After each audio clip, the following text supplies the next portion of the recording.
Hi, John. How are you? Good. How are you? Excellent.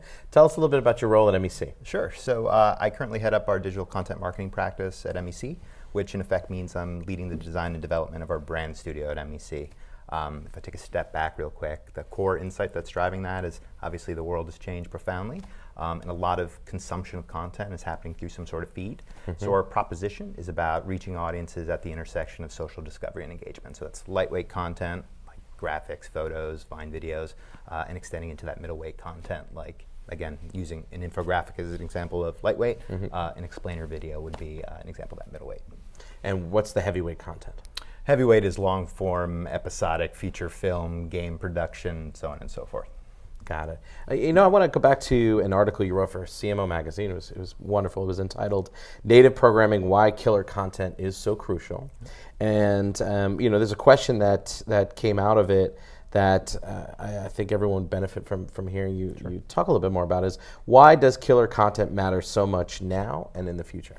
So we've talked a lot about authenticity today, right, and the caliber of content in terms of programming. So at the end of the day, right, brands have stories, right, and if we can authentically capture those stories and disseminate it predictably through all the modern tools that we have at our table today, you know, you'll predictably break through, right? Because that lack of predictability is the issue that I think has been, I won't say holding back content marketing in any realm, but it's one of the obstacles, right? If you don't have, you know, rigorous distribution strategies built in at the core of your broader marketing strategy, you're going to fail, right? You know, post and pray is a completely outdated model. Right. So it's about thoughtful storytelling, you know, thinking about multi-layered distribution, thinking about, again, thoughtful analytics, because I think that's obviously fundamental to the long-term success of content marketing and video programming. How much does the content actually drive the prediction of its performance? That's a great question. So, you know, if we're doing a good job, right, all of our content experiences are built on core audience insights, brand insights, broader category insights. So if we're creating content for millennials that are music fans, obviously you want to be able to speak to them in a voice that feels true and authentic to them, and also engage them in environments where you know, they're receptive to that message. So I think it's fundamental to the proposition.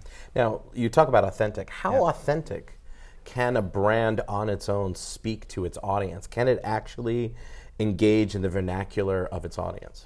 A lot of brands struggle at it, obviously. Right. But of course, I think the bigger challenge is... and I'm talking about directly, like where they originate the video. I'm sorry, who? Where the brand originates the video, using the vernacular of the audience.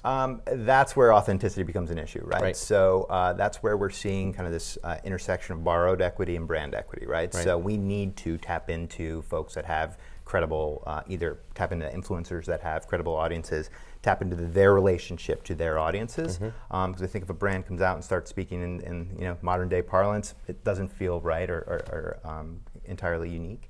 So absolutely believe that needs to be kind of part of that storyline. How do they get that, how does a brand through their content get that relevance that they become part of the conversation versus interrupting the conversation? Sure. So I think fundamentally brands can't get in the way of the experience, right? So if we're talking about any sort of branded programming, we have to lead with the content experience. It was said earlier today, you know, it's about informing, energizing, inspiring, entertaining, or creating some sort of utility. That should be at the forefront, right? Then if you can find elegant ways of bringing the brand into that story authentically and incredibly, that's the type of stuff that resonates. And I'll just bring up a very recent example. Johnny Walker Blue just launched this basically pretty ambitious short film with Jude Law and Giancarlo Giannini. I think last week it launched. That's a pretty aspirational brand, right? It's a $300 product. You don't see a lot of traditional advertising from them. But what they did is craft a really elegant story, and you know, on some occasions it was subtle, other times a little bit more overt, but at the end of the day, right, it's really entertaining, really compelling, really thoughtfully produced, clearly very expensive. But you know, I walked away having a really positive perception of the brand, and I think that's a great current example of effective branded storytelling. That's great. So in the royal court of content, I think everyone says content is king, right?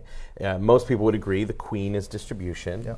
The jester is porn, and now you've thrown in an executioner into this mix. Tell me who your executioner is and why. Sure. So I think analytics is the executioner. And again, I mean, we hear this notion of content is king every day, right? And it's almost lost its substance. But if we as an industry can't begin to clearly articulate how we're moving the needle through content marketing, we're going to lose all this tremendous momentum that we currently have at our backs, right? So we have a tremendous amount of wisdom and creativity in the marketplace. I think we need to figure out how we can elegantly kind of bring together really compelling engagement signals, attention signals, effectively capture the emotional connection that's established through content, combine that with traditional diagnostics that we have plenty of in the digital space, and connect that to real business metrics, right? Once we do that, we're making steps towards it, but I think as an industry, we haven't put enough emphasis on that. And again, I think that's a game changer. Got it. Now, the executioner is given the data, the Royal Court gives them all the data that we have, which we have tons of data. Sure. What about the analysis do you think ends up being that make or break part of the data? Because you can have all the data you want if you don't understand it. What do you think is really missing from the analysis side of it? I think we just have a lot of nuggets, right? We're looking at and incorporating lots of social metrics, social mentions, retweets, comments, right? Those are all exceptionally valuable, but there's no proxy. We're not able to take all these disparate data sources and turn it into one attention metric or one engagement metric that matters. So I think we're suffering, frankly, from too many metrics, not understanding kind of that tiered importance of each. Right. And then how do you connect that with the traditional marketing fundamentals? Because we don't want to create a completely new language here, because that's counterproductive. But I think both worlds can coexist, and again, I just don't think enough rigor has been put behind it.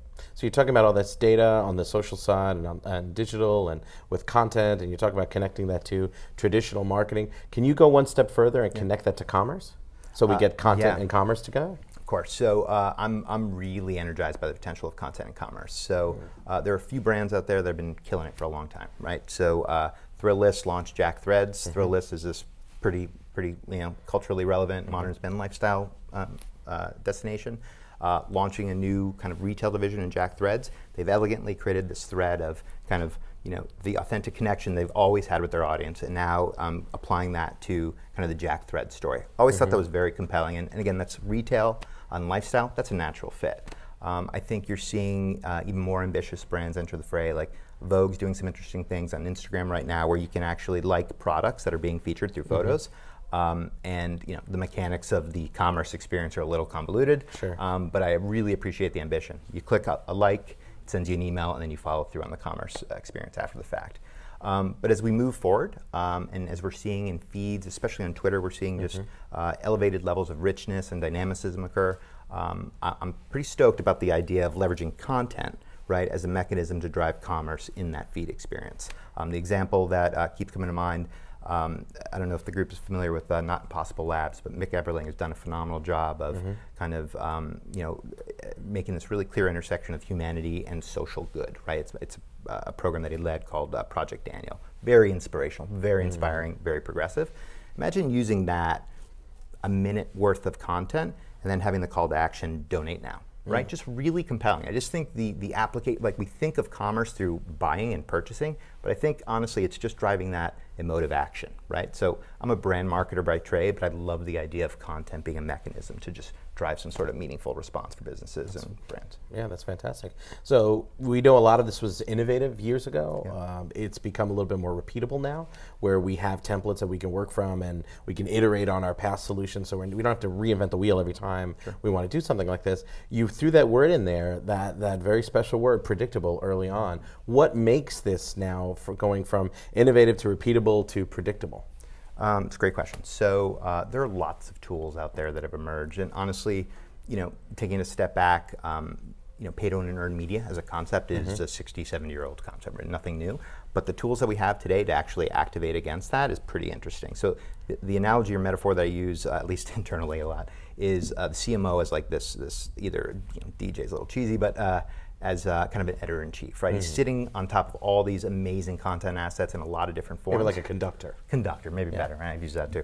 But the idea is that he's sitting back and he's or he or she rather, and just understanding what's organically resonating in the marketplace, right? And then being able to turn those dials up when you're seeing any sort of velocity emerge through a social channel. I'll use the Michael Strahan example. Let's say we had a piece of content that featured Michael Strahan.